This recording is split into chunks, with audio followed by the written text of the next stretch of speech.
Chapter 32. Hindi mo ba talaga ako nagawang mahalin, Franz? Ganon na lang ba kadali sa iyo na talikuran ang nangyari sa atin?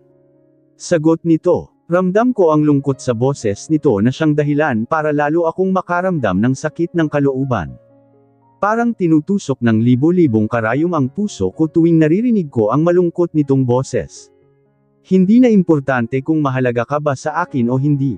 Kailangan natin tanggapin na hindi na tayo pwede para sa isa't isa. Kasal ka na at ayaw kong ako ang maging dahilan para masira iyon. Sagot ko, bullshit, Francine, hindi mo ba alam kung gaano kasakit sa akin ang lahat ng ito? Kung alam ko lang na iiwan mo rin pala ako, hindi na sana ako nagpakasal kay Micaela. Hindi ko na sana sinunod pa sila mama at papa. Sagot nito. Ramdam ko ang galit sa boses nito. Hindi ko maiwasang mapapikit dahil sa sobrang sakit na nararamdaman ng aking kalooban. I am sorry. Kahit naman manatili ako sa tabi nyo, sa tabi ng pamilya, hindi pa rin pwede na maging tayo. Hindi pwede. Sagot ko at hindi ko na napigilan pa ang pag-iyak. Hindi ito nakasagot kaya naman muli akong nagsalita.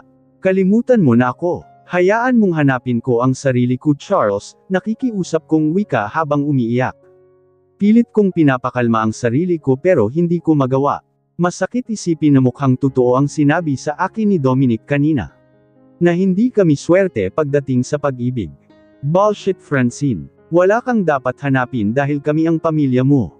Hindi ka kailangan ng tunay mong pamilya kaya bumalik ka na. Pangako, once na babalik ka, pipilitin kong hindi na mangyayari ulit ang nangyari sa atin noon. Pipilitin kong kalimutan ang nangyari sa atin at ituturing kitang kapatid. Basta bumalik ka lang sa amin. Sagot nito. Lalo naman akong napaiyak. Pilit kong pinapakalma ang sarili ko bago sumagot. I am sorry. Pero hindi na pwede. Alam na nila mama at papa na may nangyari na sa ating dalawa. Sagot ko. Kaagad kong narinig ang pagkabasag ng kung ano sa kabilang linya at ang impit na pagsigaw nito. Lalo akong napaiyak, bakit ba sa lahat ng desisyon lagi na lang sila ang dapat na isaalang-alano? Franz, please maawa ka sa akin. Bumalik ka, magpakita ka sa akin. Kung ayaw mong bumalik sa pamilyang ito, fine, ayos lang. Para sa akin na lang. Ilalayo kita sa kanila. Lalayo tayong dalawa, pupunta tayo sa isang lugar na walang makakilala sa atin. Please, please. Mahal na mahal kita. Nagsusumamo nitong wika. Lalo naman akong napaiyak. No, hindi pwede. Ayaw kong saktan sila mama at papa. Kalimutan mo na ako dahil iyan din ang gagawin ko ngayon sa iyo. Sagot ko. Umaasa na sa huling pagkakataon makinig ito sa akin. Muli itong nagmura sa kabilang linya. Patuloy naman ako sa pag-iyak habang pinapakinggan ko iyon. Shit. Makinig ka, Francine, hindi ako papayag na hindi ka bumalik sa akin. Tandaan mo, akin ka lang. Halos pasiga na wika nito sa akin. Kaagad akong umiling kasabay ng pagpindot na end button. Masyado nang nasasaktan ang puso ko kung patuloy pa akong makikipag-usap sa kanya. Masyado ko lang pinapalalim ang sugat ng puso ko. Ilang beses pa na tumunog ang aking cellphone pero hindi ko na iyon pinansin pa. Tama na ang pagpapahirap sa sarili ko. Tama na ang isang gabing pagkakamali sa piling ng lalaking ang alam ng halos karamihan na nakakilala sa amin ay magkapatid kami. Tama na dahil baka hindi ko na makayanan at baka mauwi lang sa depression ang lahat. Hindi ko na namalayan pa kung ilang oras akong umiyak. Basta nagising na lang ako kinaumagahan na sumasakit ang ulo ko at namamaga ang aking mga mata. Ano ba ang nangyari sa iyo? Bakit mukha kang zombie? Kaagad na puna sa akin ni Dominic nang magkaharap kami sa dining area. Humihigop ito ng kape habang mataman akong pinagmamasdan. Wala ito. Huwag mo na lang pansinin, sagot ko at itino ng buong pansin sa pagkain. Bueno, habang inaayos ko ang mga papeles mo, malaya ka nang makalabas sa bahay na ito. Pwede kang mamasyal or mag-shopping kung gusto mo. Pero may isang kondisyon, Francine. Hindi ka pwedeng umalis na walang kasamang bodyguard, wika nito sa akin. Maang akong napatitig kay Dominic, kailangan pa ba iyon? I mean, hindi ako sanay na may bubuntot-buntot sa akin. Hindi ko maiwasan sagot. Talagang pinahalata ko sa kanya na naiinis ako sa suggestion nito. Bodyguard daw. Hindi ko ma-imagine ang sarili ko na habang naglilibot ako may mga parang asong bubuntot-buntot sa akin. Mawawalan ako ng privacy nito eh. Masanay ka na. Hindi na magiging katulad ng dati ang buhay mo, Francine. Maraming mga masasamang loob ang magtatangka sa iyo lalo na kapag malaman ng mga kalaban namin na isa kang De La Fuente. Sagot nito, naguguluhan naman akong napatitig kay Dominic. Mga kalaban, anong ibig mong sabihin? Marami kayong kaaway. Tanong ko, narinig ko pa ang malalim nitong pagbuntong hininga bago sumagot. Malalaman mo din yan kapag magtagal ka na sa pamilya natin. Sa ngayon, mag-enjoy ka muna habang nandito ka pa sa Pilipinas at habang hindi pa alam ng nakararami ang tunay mong pagkatao. Sagot nito at mabilis na tumayo. Humalik pa ito sa pisngi ko bago nagmamadaling lumabas ng dining area. Nagtataka ko naman itong nasundan na lang ng tingin. Baliw talaga, may pahalak-halik pa sa pisngi, hindi ko maiwasang bulong habang tinatapos ko na ang aking pagkain. Mukhang mabait naman pala si Dominic. Sabagay, tiyahin niya pala ako kaya dapat lang naigalang niya ako. Malungkot akong napangiti. Kahit na broken-hearted ako may dapat pa din naman na I celebrate. Iyon ay ang nalalapit na pagkikita namin ng tunay kong ama. Mabilis na lumipas ang mga araw. Kahit papaano nasanay na din ako sa aking bagong buhay, feel at home na nga ako sa tinitirhan ko ngayon, alagang-alaga ako ng mga taong nasa paligid ko. Lalo na si Dominic, sa susunod na linggo na ang balik natin sa Netherlands, balita sa akin ni Dominic. Kaka-rating lang nito at naabutan niya akong nakatayo dito sa Harden habang pinagmamasdan ang papalubog na araw. Napalingon ako dito bago sumagot. Talaga, mabuti naman kung ganoon. Gusto ko na din makita si Dad, nakangiti kong sagot. Tumango ito at naupo sa kalapit na upuan. Hindi ko pa nababanggit sa kanya na natagpuan na kita. Gusto ko siyang i-sorpresa kaya mag-ready ka, nakangiti nitong sagot. Naupo ako sa harap nito at tinitigan ito, matagal na akong ready. Simula noong nalaman ko na hindi ako anak ng mga Sebastian, inasam ko na makilala at makapiling ang tunay kong pamilya, nakangiti kong sagot.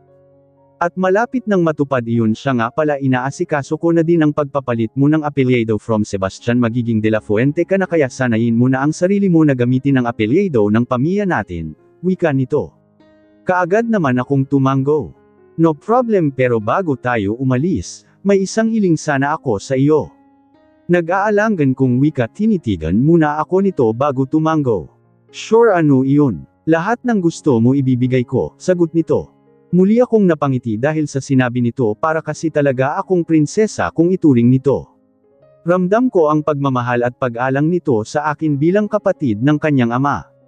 Gusto kong madalaw muna ang puntod ng tunay kong ina. Ni Rebecca, sagot ko. Saglit itong natigilan, mataman akong tinitigan bago dahan-dahan na tumango, sure, maliit na bagay. Don't worry, libre ako tomorrow morning. Pwede kitang samahan sa sementeryo kung saan siya nakalibing. Sagot nito, lalong lumawak ang pagkakangiti sa labi ko. Kaagad akong napalapit kay Dominic kasabay ng pagngiti, thank you, Dom. Nangingiti kong sagot sa kanya. Kaagad naman napakunot ang noo nito na tumitig sa akin. Come again, Dom. Natatawa nitong tanong. Huwag ka nang umapila. Bagay naman sa iyo eh, natatawa ko ding sagot. I like it. Feeling ko maliban kay Grandpa may ibang tao pa na may nagmamalasakit sa akin, natatawa naman nitong wika. Natigilan naman ako. Hindi ko alam kung bakit nasasabi ni Dominic ang bagay na iyon. Nagmamalasakit. Ganoon na ba kalungkot ang buhay nito para sabihin sa akin ang bagay na iyon? I have to go. Magkita na lang tayo sa dining area mamaya, wika nito at nagmamadali ng tumayo at naglakad papasok. Nasundan ko na lang ito ng tingin, ganito pala ang pakiramdam kapag kadugo mo na ang kausap mo. Iba yung tuwa ng puso ang nararamdaman ko ngayon. Malungkot man dahil kailangan kong iiwan ang mga Sebastian, pero kailangan kong tanggapin iyon. Umaasa ako na malalagpasan ko din ang sakit ng damdamin na nararanasan ko ngayon. Maaga kaming umalis ni Dominic ng palasyo para dalawin kung saan nakalibing ang tunay kong ina, si Rebecca. Hindi ko maiwasan na makaramdam ng lungkot sa isiping habang buhay ko na siyang hindi masisilayan. Wala din akong idea kung ano ba talaga ang kanyang hitsura, are you okay? Napalingon ako kay Dominic nang magsalita ito sa tabi ko. Pilit akong nagpakawala ng ngiti sa labi, tingin mo ayos lang ako. Ang lungkot kaya ng buhay ko, sagot ko kasabay ng pagpatak ng luha sa aking mga mata. Kaagad ko naman iyong pinunasan. Nakakahiya kung magdedrama na naman ako sa harap ni Dominic. Narinig ko naman ang marahan nitong pagbuntong hininga bago sumagot. At least sa buhay mo naranasan mong magkaroon ng kumpletong pamilya. Hindi mo man sila tunay na kadugo, minahal ka nila Franz. Unlike me na lumaki lang sa poder ni Daddy, sagot nito. Ramdam ko ang lungkot sa boses ni Dominic. Hindi ako makapaniwalang napatitig sa kanya, oo nga pala. Hindi ko pa natatanong kung sino ang tunay nitong ina. Basta ang alam ko patay na ang daddy nito na kapatid ko. Mukhang napakasaklap nga ng buhay namin. Kung tutuusin nasa De La Fuente na ang lahat. Pera, kapangyarihan sa lipunan pero salat naman kami sa pagmamahal. Hindi kumpleto ang pamilya namin. 3 na nga lang pala kaming naiwan dito sa mundo. Why nasaan ang mommy mo? Tanong ko sa kanya. Kaagad kong napansin ang paglambong ng lungkot sa mga mata nito. Kita ko ang sobrang lungkot na gumuhit sa mukha nito na first time kong nasal-ayan sa kanya. Wala siyang kwenta kaya huwag na nating pag-usapan. Sagot nito, dahan-dahan naman akong tumanggo. Ikaw bahala ka. Pero kapag ready ka na magkwento nandito lang ako. Wala ka namang choice dahil tayong dalawa lang naman ang batang De La Fuente ang natira dito sa mundo. Nakangiti kong sagot. Napatitig ito sa akin at pilit nang umiti. Mabuti naman at alam mo yan. Kaya nga palagi kang mag-ingat. At least ngayon alam kong may kakampi na ako. At least ngayon alam kong may isang tao na never akong huhusgahan, nakangiti nitong wika. Hindi ko naman maiwasan na matawa. Bakit ba sirang-sira ang pangalan mo sa publiko? Kahit noong hindi pa kita nakadaupang palad, parang natatakot din ako marinig man lang ang pangalan mo. Ganoon ka na ba kasama sa kanila? Tanong ko, ewan ko ba sa mga taong iyon? Ang bait ko nga sagot nito. Napaismid ako. Mabait. Kwento ni Trixie sa akin noon muntik mo na siyang gahasain. Muntik mo na din siyang napatay, seryoso kong saot habang titig na titig sa magiging reaksyon nito. Muling bumalatay ang lungkot sa mukha nito bago ako nilingon. May mga bagay na nangyari na mahirap ipaliwanag. Pero isa lang ang masasabi ko.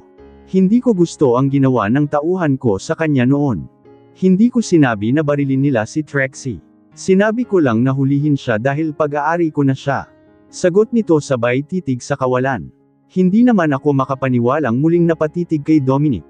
Mukhang kailangan ko pang kilalanin kung anong klaseng pag-uugali meron ito. Although halos kasing edad lang ito ni Charles pero ako pa rin ang tiyahin niya. Hindi masaya ang childhood nito kaya siguro lang aking barumbado. Hay ngayon palang kailangan kong mag-isip kung paano ko ito gabayan. Mas angat ang dugo ko sa kanya dahil tiyahin niya ako. Paano ko ba gagabayan ang isang Dominic De La Fuente para kahit papaano maiparamdam ko man lang sa kanya na hindi siya nag-iisa dito sa mundo? Mabilis kaming nakarating sa sementeryo. Masakit pagmasdan ang puntod ng taong nagsilang sa akin.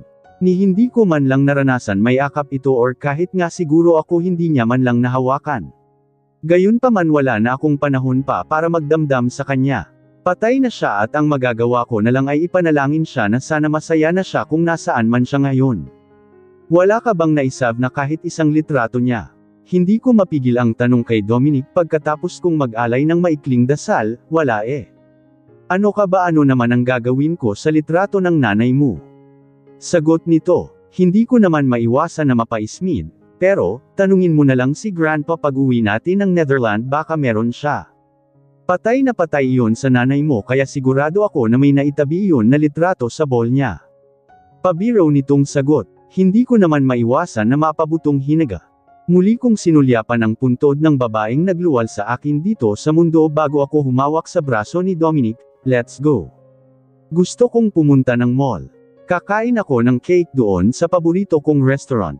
Pagyaya ko sa kanya, okay. Tamang-tama doon din ang punta ko dahil magkikita kami ni attorney, sagot nito at nagumpisa na kaming naglakad palayo sa puntod hangkag man ang nararamdaman ng puso ko pero wala na kong magawa pa kundi tanggapin ang lahat. At least may tatay pa na naghihintay sa akin sa Netherlands. Magiging kontento na lang siguro ako sa yakap nito. At least kahit sa dapit hapon ng kanyang buhay magagawa ko pa rin itong makita at may akap. Kainis naman kasi itong si Dominic. Wala man lang maipakita na latest picture ng lolo niya na tatay ko.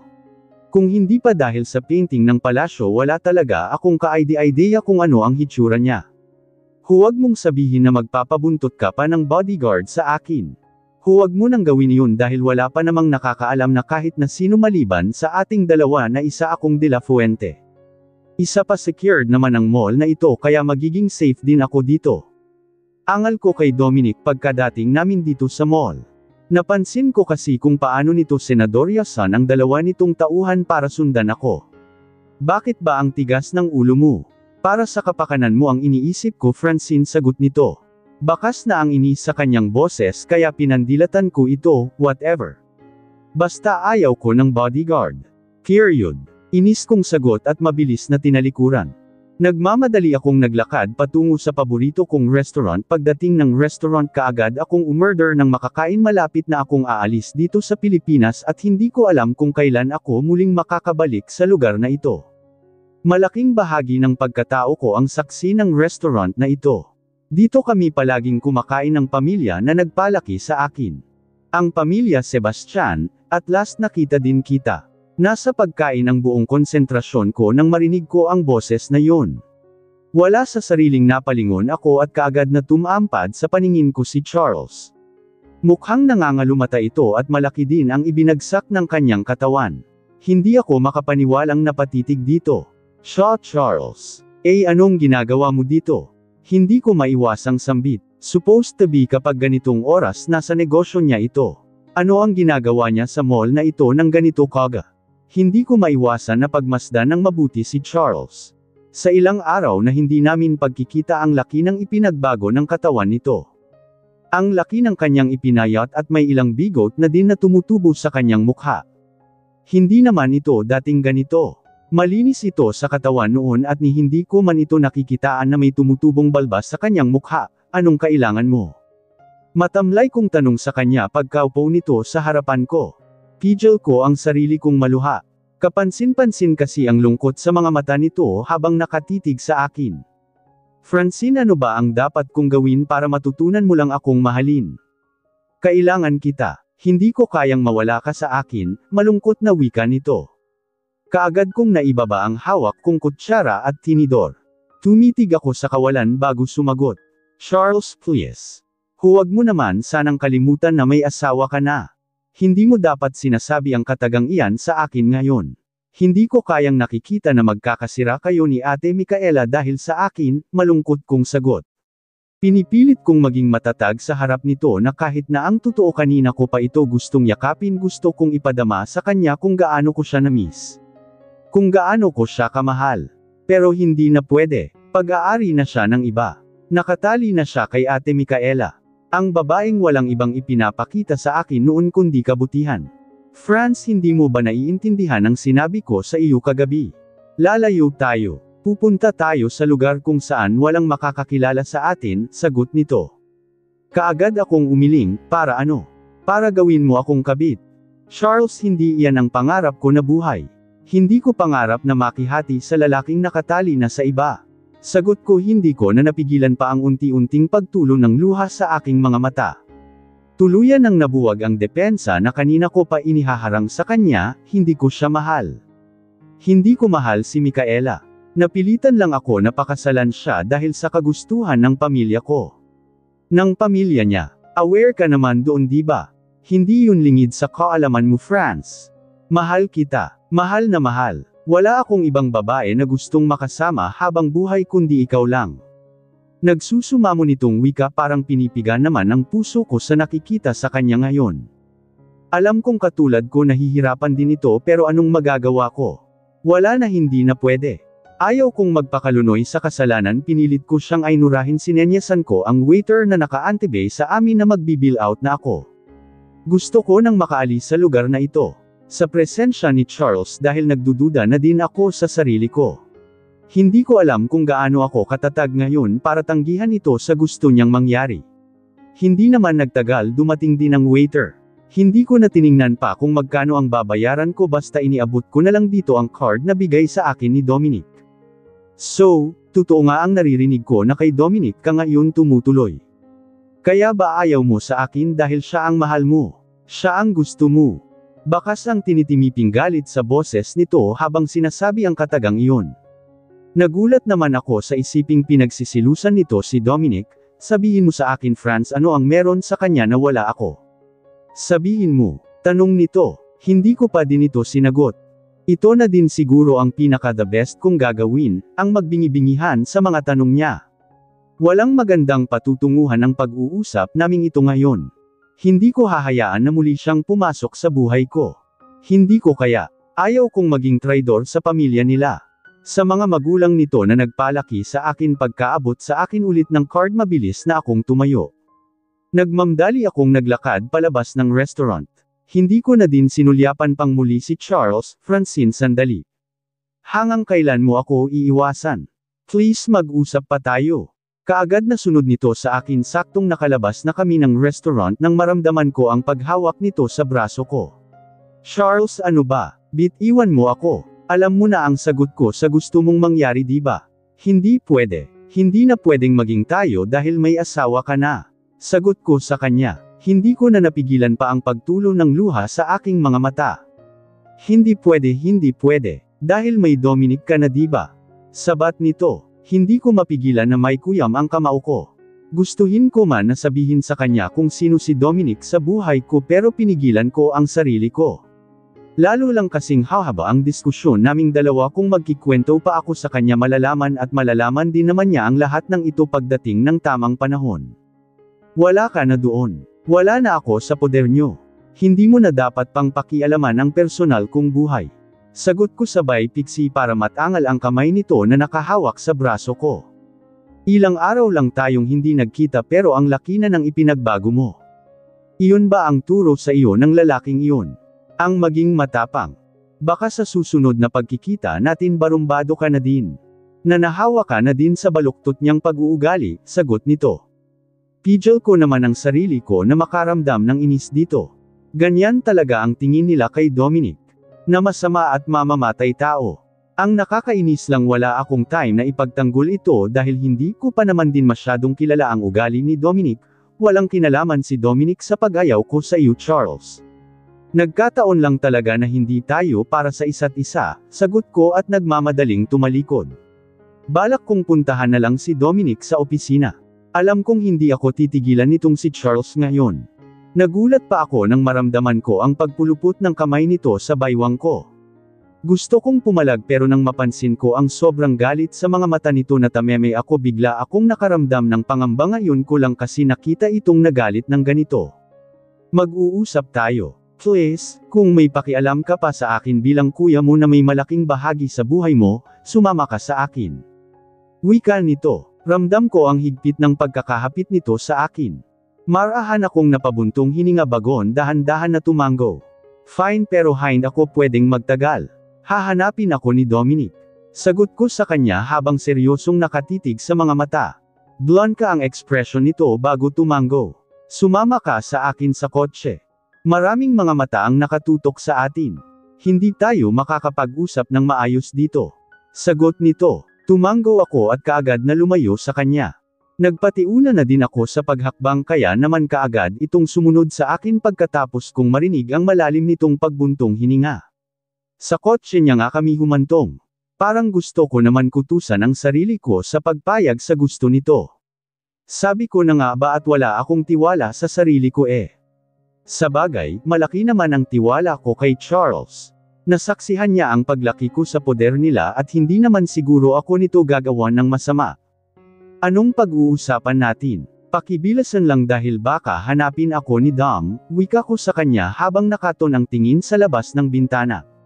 Hindi ito nakasagot hanggang sa naramdaman ko na lang ang pag-usad ng kotse. Gulat akong napalingon dito. Ano ang ibig nitong sabihin? Saan mo ako dadalhin? Tanong ko. Biglang rag-asa ng kaba ang dibdib ko. Hindi naman ito sumagot bagkus nakatutok lang ang paningin nito sa harapan. Charles, tinatanong kita, saan mo ako dadalhin? Muli kong tanong. Akmang bubuksan ko ang pintuan ng kotse nang marinig ko ang pag-click ng lock. Inis akong muling napatitig dito. God! Balak niya ba akong kidnapin? Ano ba ang nangyayari sa kanya? Si Charles pa ba itong kasama ko ngayon? Hindi naman siya dating ganito ah. Ibalik mo ako sa mall. Saan ba tayo pupunta? Hindi ko maiwasang tanong kay Charles kanina pa ako paulit-ulit na nagtatanong sa kanya kung saan niya ako dadalhin. Hindi na ito nagsasalita simula nang umalis kami sa mall. Nag-aalala ako dahil baka hanapin ako ni Dominic.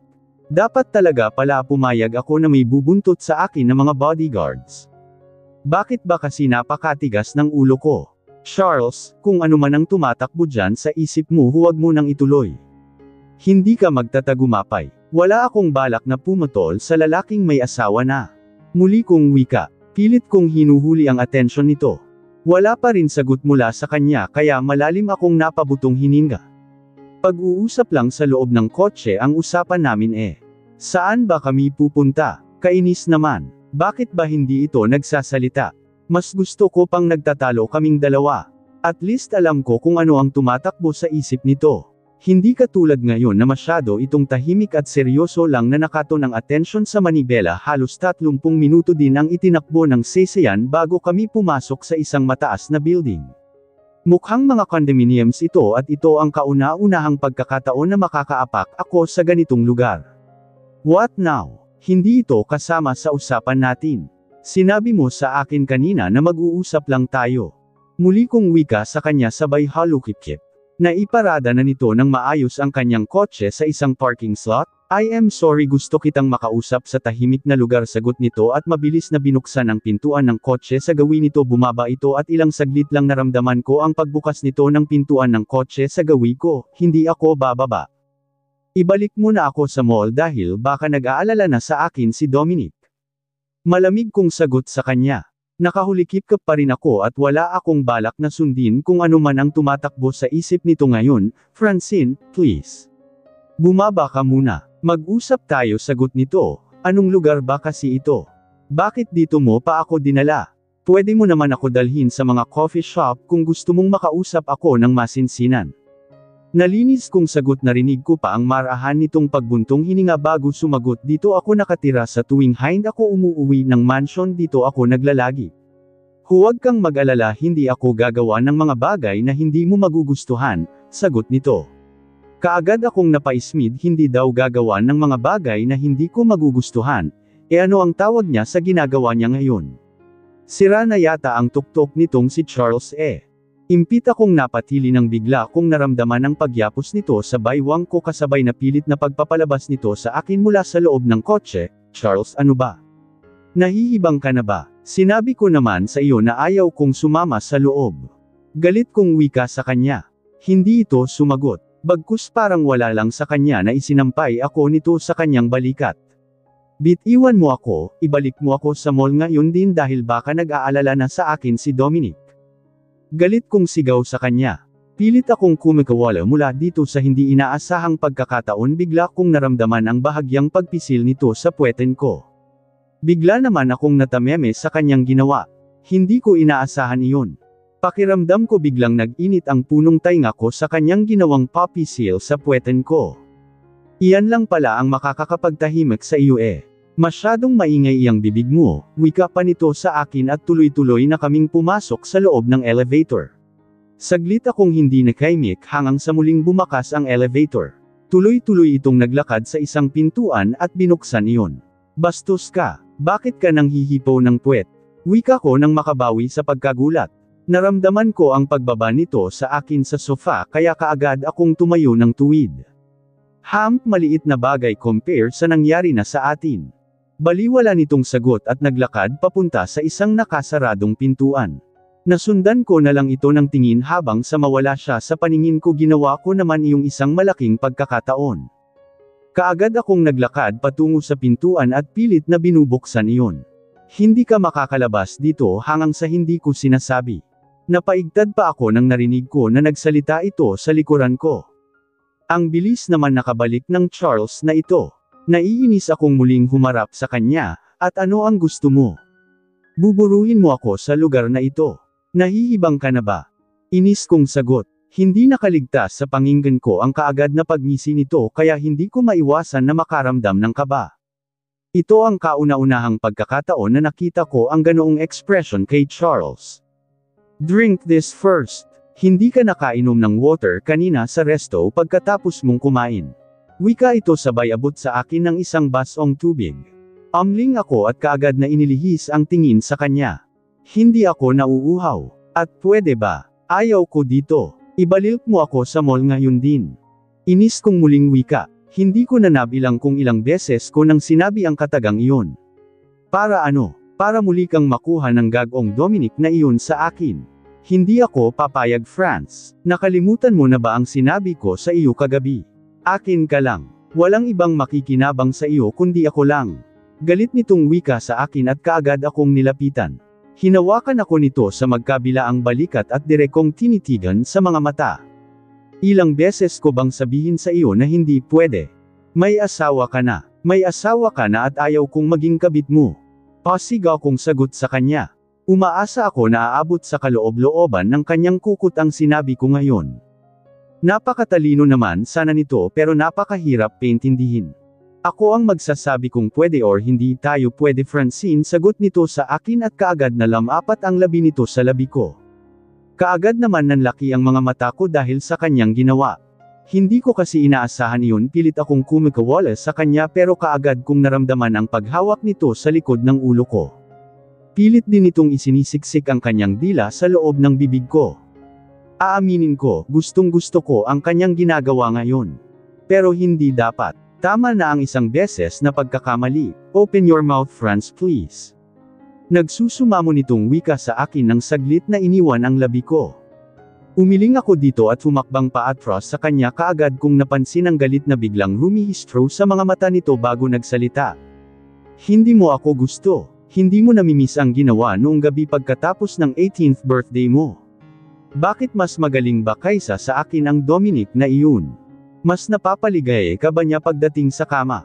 Galit na wika nito. Kitang-kita ko ang panlilisik ng kanyang mga mata habang sinasabi iyon. Hindi ko naman mapigilan na mapaluha kasabay ng pag-igkas ng palad ko papunta sa kanyang pisngi.